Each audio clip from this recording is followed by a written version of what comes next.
안녕하십니까, 골통사 윤정입니다. 날씨가 추울 때일수록 활기차게 움직이는 운동도 많이 하시고 열심히 그렇게 지내시길 바랍니다. 오늘 여러분들께 말씀드릴 주제는요, 온찜질, 얼음찜질 도대체 언제 합니까? 이거에 대해서 말씀을 드리겠습니다. 개똥이 엄마가요, 날씨가 추워지니까 무릎이 더 아픈 것 같아요.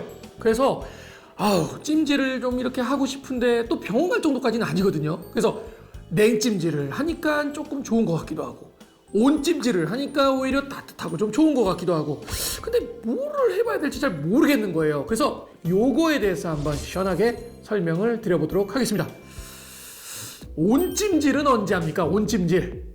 첫 번째는요, 뜨거운 욕탕이죠. 욕탕에 들어가서 몸을 딱 담갔을 때를 한번 상상을 해봅시다. 우선 몸이 어떻게 되겠습니까? 굳어요? 아니죠. 나른해질 거 아니에요. 몸이 흐물흐물, 조직이 늘어나는 것처럼 흐물흐물 이렇게 보통 될 거 아니에요. 첫 번째는 그렇게 되겠죠. 또 그리고 얼굴이 다 벌개지겠죠. 피가 잘 돌아서. 왜 그럽니까? 혈관이 확장이 돼서 그런 거죠. 혈관이 확장이 돼서 피가 잘 가고 혈액순환이 좋게 되기 때문에 얼굴이 뻘겋게 달아오르게 되죠. 그래서 주로 이제 관절 자체보다는요, 관절 주위의 근육을 풀어주는 역할을 할 때 주로 온찜질을 합니다. 주로요, 이런 관절 이런 관절보다 관절 주위, 관절 사이, 목, 허리 이런 데 주로 온찜질을 하게 되죠. 또요, 만약에 내가 수술을 했어요. 근데 오랫동안 깁스를 하거나 오랫동안 고정을 해놓은 상태가 있잖아요. 그러면 관절이라는 건 굳어버리게 돼요. 그렇게 굳어 있을 때 온찜질을 해서 따뜻하게 느슨하게 조직을 만든 다음에 그 다음에 움직이는 운동을 하게 되면 훨씬 더 자연스럽게 됩니다. 냉찜질을 언제 합니까? 냉찜질.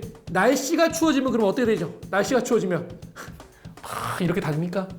미친놈 취급 받습니다. 날씨가 추워지면 몸을 이렇게 움츠리고 다니지 않습니까? 지금 길거리에서 지금 날씨 추워져가지고 있으면 막 패딩 입고서 막 이렇게 다니시잖아요. 보통은 움츠려들게 되고 쭈그러들게 되겠죠.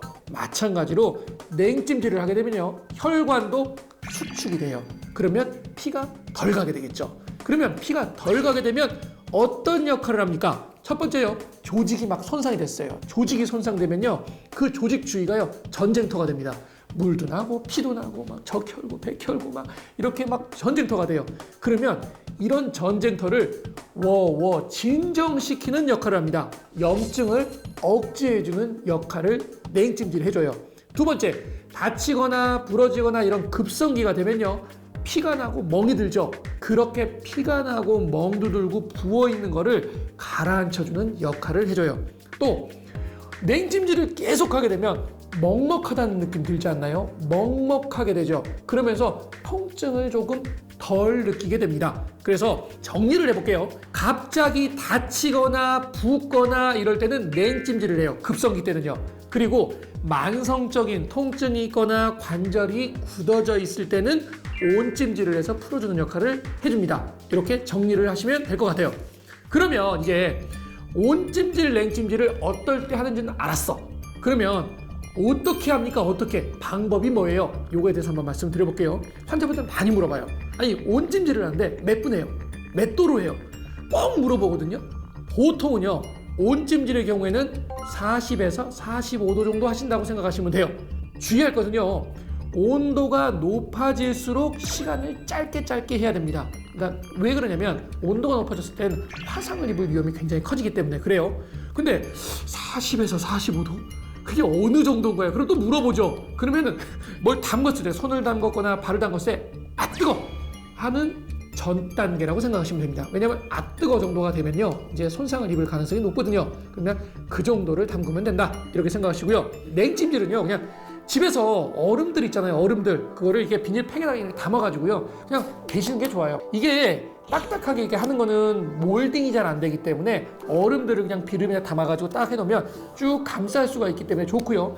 또 하나 팁은 거기다 물을 좀 담그면요, 더더욱 이게 면적이, 닿는 면적이 넓어져서 훨씬 더 좋습니다. 그래서 이렇게 하시면 돼요. 그러면 시간은 어떻게 하느냐?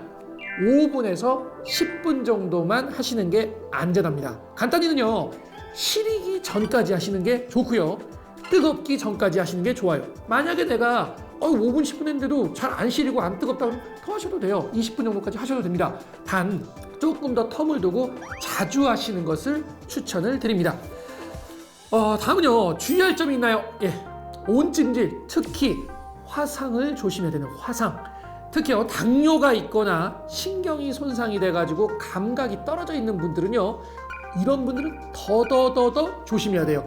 예전에 제가 이제 아시는 선생님 한 분인데 그분이 수술을 잘 했어요. 수술을 잘 하시는 분이에요. 그래서 잘 했는데 수술방이 춥잖아요. 그러니까 이제 환자분들한테 이렇게 핫팩을 놓거나 이렇게 그런 담요 같은 걸 하거든요. 근데 그거를 이렇게 놔두고선 까먹어 버린 거예요. 정말 수술은 너무 잘 됐는데 핫팩에 화상이 생겨가지고 그분이 한 1년 정도 법정에 왔다 갔다 하신 분이 있어요.